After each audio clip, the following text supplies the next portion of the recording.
And now, it's time for another Dice Tower review with Ryan Metzler.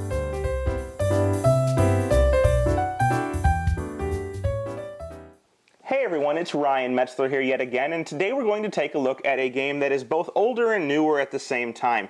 This is a game that was released a while ago in Germany and Portugal, but just recently got its United States release. I'm talking, of course, about Vinhos, a game for 2 to 4 players about running a winery, selling and exporting wine, and showing wine off at fairs in order to earn the most victory points. As I said, the game will play 2 to 4 players in about 90 to 180 minutes, depending on your group and how much AP they might have, but it's a great game. Now, before I start this, I want to say that the board looks very busy, and my explanation will likely sound very scattered. And this often drives a lot of people away from this game. They think it's very difficult. They think that it's very hard to follow. And while that seems true in the demonstrations of the game, once you sit down and play it, it actually flows very, very well. Everything seems to make sense. It's one of those games where the actions feel like they should in correspondence with what happens as a result of taking them. So even if you don't really understand the game after this review, I definitely suggest taking a look at it. Don't give up on it. It's a great game. So real quick, why don't we take a look at how it plays, and then I'll come back here and give you my final thoughts. So here you can see the main board for Vinhos, and I know this is a noisy board, so kind of ignore most of the board for right now and pay attention to this central 9 area grid, a 3x3 grid of actions. This is where you're going to be taking actions during the game, and you're only going to get 12 actions throughout the whole game. So note it's not really that difficult. And most of these actions are going to relate to a different area on this board where you will perform that action, and thus really most of the action is taking place here, and you're just using these different areas as kind of side areas to take control of what you're doing for your actions. On this area, you can see that there are 5 of these tiles that have numbers and some circles on them. These are going to be these 6, or sorry, there's 6 of them. These are going to be these 6 turns of the game. And each turn is laid out into a number of phases. You'll have 1 and 2 here, which are action phases. You'll have B, which is an upkeep phase. And then you're going to have, right here, the production phase, which is when you're going to make the wines that you're going to use in the game. Turns 1 and 2 are identical in this fashion. At the end of turn 3, there's going to be a wine fair, where you're going to present one of your wines in order to try and score victory points by impressing judges, which are up here at the top of the board. Turn 4 will be much like turns 1 and 2, with 2 action phases, an upkeep phase, and a production phase. Turns 5 and 6 will be like turn 3, with a wine fair at the end. Now, at the beginning of the game, each player is going to start out with 1 vineyard, and there are 8 different regions, wine-producing regions, here in Portugal. And they all have different abilities that are going to give them different properties throughout the game. So you'll see Minho here. It says that you cannot have a cellar. Cellars are going to be areas that go on your board and let your wine age and get better over time. You're going to have this second region, 2, which is going to give you +2 whenever you present a wine at the fair. This is points for scoring at the wine fair, which at the end of the wine fair is going to give you victory points for having the best score overall at the fair. Region 3 is going to give you one of these cellars. The first region you can't have one. The third region is going to give you one for free. Region 4 is going to make ports. When you produce a wine, you're going to have the option of making a port, which is going to make the wine better at the time you produce it. Region 5 is going to give you a free winery, which will make wine better when you produce it as well. They are little tiles that look like this, and they make your wine better when you produce it, and if you have enough knowledge, just to make it even better. Region 6 is going to mean that these renown cubes here, which you can use to make your wine better when you're selling it, or exporting it, or presenting it at the fair, are going to be worth more than they usually would be. Usually you can use 2 of these to give you +1 per cube. When you have this region's wine, you can use 2 of them to give you +2 per cube. Region 7 is going to give you 2 free wine experts. These are these guys down here, and they are usable either for special actions throughout the action phase, or they're usable to get you extra points during the wine fairs at the end of years 3, 5, and 6. The final region here, which is called Alegrava, or I can't read it here, but the 8th region, is going to give you +1 anytime that you present a wine for sale or for export or at the wine fair. Now, looking at the wine region tiles, there's some traits on them that's kind of important. You'll see here at the top left, you have a number in a square. The number is always going to be 2 base on the tiles. And this one is red behind it. This is going to produce a 2 red wine base. So when you put this or you buy this as your starting vineyard, you're going to get a 2 base for your red wine that you produce. Anything in a square is going to add to your production value, and production value is an important concept. That is the value of a wine when you produce it. There's also going to be a presentation value, which will be circles, much like you see here on the Vineyard, which are only important when you're selling, exporting, or presenting a wine. The other number on this tile, the 3 here in the money symbol, is going to be the cost of this tile to buy it. At the beginning of the game, you would pay this cost, you would put it on your own player board, and it would allow you to get a 2 production value wine, plus or minus whatever bonuses or detriments there are to production of wine for you and for the year. So at the beginning of the game, each player chooses one of these wines in turn order to start with. So let's say yellow takes this one, and purple takes this one, and blue here is going to take a final one. They'll take region 6, they'd all take the appropriate tiles and add them to their own player boards. After this point, players are going to start taking actions. You'll see, as I laid out, the actions on the board. And each person is going to get 1 action in the first round, and then they'll go through a second action round, and then the upkeep, and then the production. So how this works is each player has a pawn that starts in the center of this region, and they're allowed to move to any adjacent region in order to take the action. When they move, as I said, they can only move adjacent. Adjacent can be diagonal as well, but moving adjacent is free. Now, I guess you are allowed to move non-adjacent, but if you'd like to do so, maybe on a future turn, let's say yellow wanted to move from here over to here to take this action, they have to pay $1,000 or 1,000 bagos for moving non-adjacent. Alternatively, if other players were distributed around the board, and yellow wanted to move to a spot with another player, they're going to have to pay $1,000 to that player to move to that spot. Note they moved adjacent, but it still costs them $1,000 because another player is already there.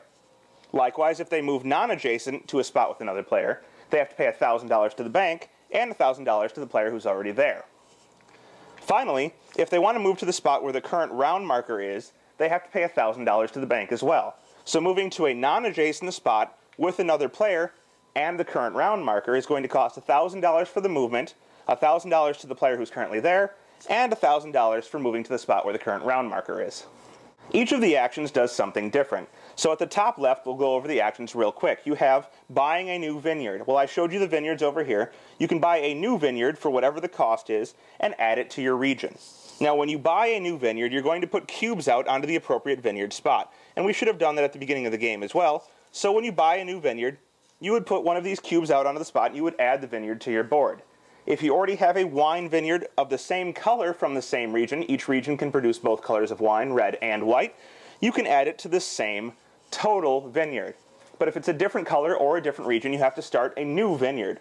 And you'll see that your player board here has 4 different areas for putting out vineyards, and they can hold up to 3 different areas each. The second action is going to let you buy a wine cellar. And buying one of these cellars allows you to put it on your player board. As I just showed you, you have a player board here, each of which can hold 2 wines, but if you put out this cellar, you can hold up to 4 wines, and they get better as they age. They're going to start in this spot with an increased display value or presentation value of +1, and they'll get better as you move them to the left as you get more wine and the wine ages.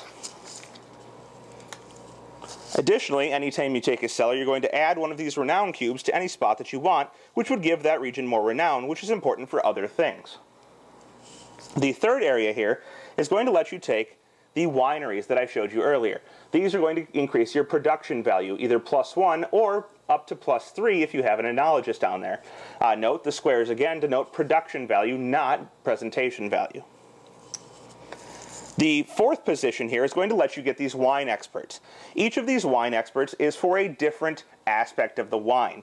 We have the look of the wine, the alcohol content of the wine, the taste of the wine, and the scent of the wine. Each of these experts has a different color associated with it, and all of the experts in the pile have a different ability that can be used throughout the game. For example, this one can be used when buying a winery to pay $1,000 less for it, whereas this one here can be flipped over to get $2,000. Or this one here lets you move your piece for free to an area where maybe you wouldn't usually be able to move for free. So you can get these guys and use them during your turns, or you can use them at the wine fairs on years 3, 5, and 6 in order to further your presentation of your wine and potentially earn more victory points. The center spot here we're going to skip over momentarily. The spot to the right of that is going to let you buy enologists, which can be placed on those wineries to increase the production value of your wine more. Now these bottom spots are going to be where the presentation value of your wine comes into play. And you'll note that they have circles here to denote that they use presentation value. This one here is going to be exporting wine. And that would allow you to use a wine that you've produced on an earlier turn in order to present it, to export it using the presentation value and score points. So you'll note that there are circles over here denoting presentation value, and you'll take the appropriate presentation value wine and place it on one of these spots where it matches. So for example, let's say you had produced a wine of 6 quality. And let's say it's from the region here. We have it from Setúbal. We have 6 quality. Well, we could export this wine. It starts at a value of 6. Now, if it were in a cellar, for example, on the first base, it would have a presentation value of 7. From that point, we could use the cube from Setúbal to add 1 to it, making it a presentation value of 8. So, let's say the yellow player, it would be the purple player who had done this. They have a presentation value of 8, meaning they could put their piece here, here, or here. And there are different rewards for doing so. Placing a piece here gets them 3 victory points immediately. Red is always immediate points. At the end of the game, if they have the majority in this column, they will score 10 victory points for having the majority in the column. Whereas if they place here, they will get 5 victory points immediately, but only 8 if they have majority. And on this one, they will get 7 immediately, but only 6 if they have the majority at the end of the game. The next spot over is much like exporting wine, but instead is selling wine. And when you sell wine, you get money for it rather than victory points. And that's going to take place down here. You'll see that there's a track for red and white wines, both of which have presentation values on them. And in the same way, you can place a wine here, and you're going to earn money for doing so. Selling a wine is going to get you money in the bank. It doesn't get you physical cash, which is in the form of these bagos, but rather it's going to increase the amount of money you have in your bank account. So if we did this wine the same way for purple, we had the 6 plus the 1 for the wine cellar plus the 1 for the cube that was used, we could place it on the 8 for red. And this is going to get purple, $8,000. And they would move up their bank marker appropriately from 5 to 13. So now they have 13,000 bagos in the bank. This is important because they can later withdraw or invest that money in order to make more money later or have more money on hand, and additionally, money in the bank is worth points at the end of the game. That brings us to the last non-passing action, which is the Banco de Vinhos, in which you can go to the bank and do several different actions. The first is you can withdraw your money. So if purple had gotten this money previously and they moved there, they could withdraw money all the way down. They could get 12,000 bagos in hand. Instead of doing that, they could invest their money.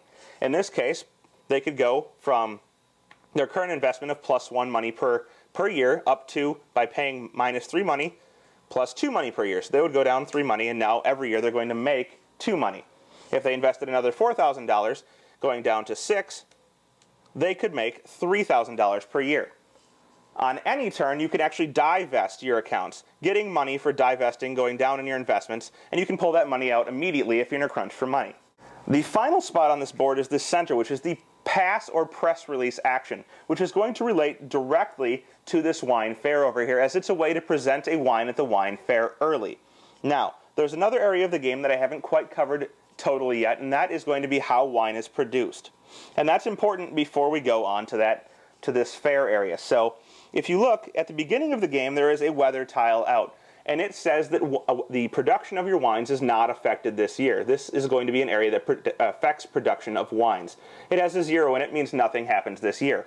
So you're going to start with a 2 wine, or if you started with ports and decided to use it, you would start with a better wine for that year. But each subsequent year, you're going to reveal a weather tile before you do production, and it's going to have a lot of information on it. You'll see here at the bottom it shows you how production for wine is that year. In this case, all wines produced at a +2. In addition, it has some icons up here at the top that shows this little green icon moving forward 3 times and a blue one moving forward once. That corresponds to these areas in the fair. So the green moves forward 3 and the blue moves forward once. This is important for presentation of wines and for how the wine fair will go at the end of the 3rd year. In addition, you can see that there are several factors along the right-hand side here. There's an A, a B, and a C, and this refers to the wine experts who are up here at the top of the board and what they're going to be looking for at the wine fair. For years 1 and 2, this tile won't matter, but for the 3rd year, let's say this is the 3rd year's tile, it is going to matter. So A is looking specifically for a white wine, B is looking for a wine of 9 or better quality, presentation value, and C is looking for a wine from regions 1, 3, 4, or 7. So you're going to reveal those each year. You're going to adjust these markers appropriately, so let's say they've been adjusted like this. And at the end of the year, you're going to know what each expert is looking for in terms of a wine. When you present a wine, either by passing or right before the wine fair, you're going to give a wine up to this fair. You'll take a wine from your player board, which will be on here as you produce them, and you will give it to the fair. And when you turn that in, you're going to be able to get a certain number of experts. And that's also indicated on here. So it says if your wine is of value 1 or 2, you can use 0 experts. If it's 3 or 4, 1. And if it's all the way up to 9, you can use 4, and 10 will actually give you a bonus at the fair if you happen to be that high. So you'll present a wine. Let's say you sent a 7 wine, and you would take your marker which says at 7, you get to use 3 experts. We'll say this is yellow's wine. And they would choose one of these spots to put it on, saying that's where they're presenting their wine. So let's say they chose the +2 region here. Placing that there automatically gives them 2 points at the fair. So yellow would go up 2 points. In addition, it says they can only use blue and yellow experts, and it says they immediately get the points for the yellow and blue qualities of their wine. You will see blue is currently at 2 points and yellow is at 1. So they're going to get 3 more for presenting that wine to that region or to that area. The other spots have different color combinations and different bonuses, a free expert or money. Now, when you present a wine to this fair, as we did earlier, not only do you get these points at the fair for putting your thing down, and not only do you get the bonus there, but if you match qualities of the experts, the ones that I showed you on this tile, white, 9, and from region 1, 3, 4, or 7, you're allowed to place barrels out onto the board on those experts. So let's say that yellow had presented a white wine of value 9. They could put a barrel on Alexander because they satisfied white wine, and they could put a barrel on Beatrice because they satisfied value 9 or better. At any point during their future turns, they can give up a wine in order to move these barrels onto these different areas at the top. And these have different abilities. Some of them are going to be abilities during the game, such as get a free expert or pay 2 less for a region when you buy it. But some of them are going to be endgame multipliers for points, such as 4 times the number of enologists you have on your board, or 4 times the number of sellers you have. After everyone has presented a wine, you're going to be able to use experts that you've acquired in order to earn more renowned at this wine fair. So each player may have experts. Let's say that the yellow player happens to have these 2 experts and they haven't used them for their abilities, so they're still available during the wine fair. They could use these 2 experts, basically hiding them, and everyone would reveal their experts at the same time. When they do so, they're going to score points in this fair. So if they revealed 1 blue and 1 yellow expert, they would again score the blue and yellow, so they would get 3 more points in here. And let's say everybody else scored thusly. Now, at the end of the fair, after everyone has used their experts, you're going to look and see who's got the most fair points. And then you're going to award points based on that order. So yellow in this case would get 9 points, purple would get 6 points, and blue would get 3 points. And they would adjust that on the main player track accordingly to keep track of their points. After this, all experts that were used for the fair are going to get discarded, and all of them that were used for their ability are going to flip back face up. So you can either collect your experts, or you can use them throughout the game as you go. Passing at this section also allows you to adjust player order. So if the purple player had passed, they can choose where they'd like to be in player order further in the game. But when you get to this area here, player order is going to be redetermined by the first person to the last person. So in this case, yellow would become last, purple would be in the middle, and blue would be in first. And you're going to go through this way, the first and second turns just kind of revving up for the fair, the third turn having a fair, the fourth turn revving up for the 5th year fair, and then a really quick fair at the end of the 6th year in order to get the victory points. You're going to score victory points from several different regions. After adding up all of the points that you get from the fairs, from exporting your goods, from your banks, and from this region up at the top, whoever has the most points at the end of 3 fairs is going to be the winner. And there you have it. That is Vinhos. I guess I don't really need to give too many final thoughts because I kind of jumped the gun in the intro, trying to make sure that nobody really shied away from the game simply because of how difficult it sounds. I really do enjoy this game. I find most of the time that it really doesn't take that 3 hours that it suggests. It usually takes significantly less, especially if you have a group of established gamers who are pretty well versed in different Euro-style mechanisms. I really enjoy this one quite a bit. So I really would like to see it get, more success and become more successful here in the United States. And in order to do so, people have to give it a chance. So if you've been interested in Vinhos but haven't really sat down to play it because it looks too complex, I really do suggest that you try it out. Even though it looks really difficult, I think you'll end up enjoying it and find that it flows very, very well. Thanks so much for watching the Dice Tower videos. Find more great videos and reviews, as well as our top-rated audio podcast at Dicetower.com. You can also find the latest board game news at Dicetowernews.com. I'm Eric Summerer, and you've been watching The Dice Tower. The Dice Tower is sponsored by Fun Again Games, the world's best game source. Fun Again Games has over 5,000 games available. Check them out at funagain.com.